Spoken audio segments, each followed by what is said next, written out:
Salam dostlar, istedim bugün öz səsimlə çiçəklərimi nümayiş etdirim. Bu süd çiçəyidir, adı süd çiçəyi.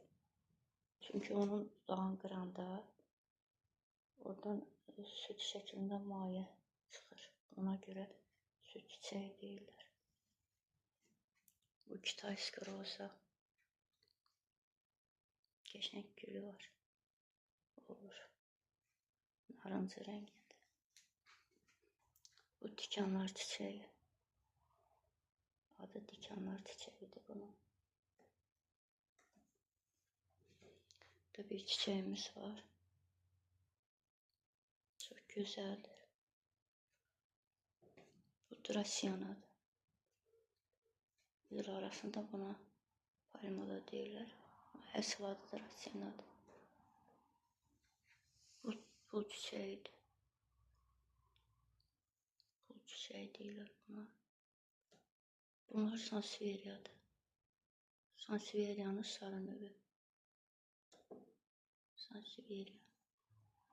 Sarı növüdür bunlar. Yaşıl növü de var.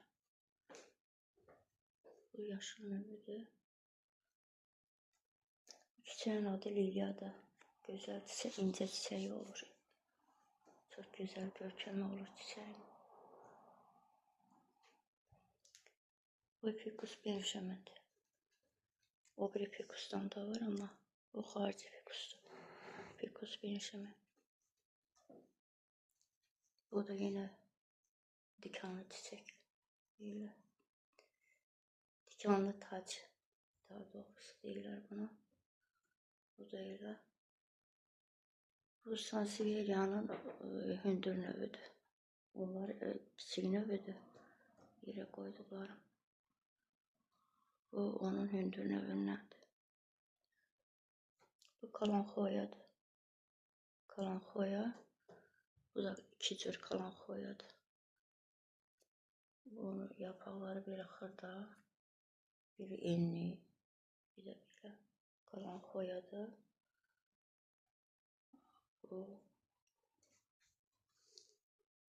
ətirşaxdır. Ətirşax rəngi düzdür burada. Sarı kimi görünür işığa görə. Ama yamyaşıldır.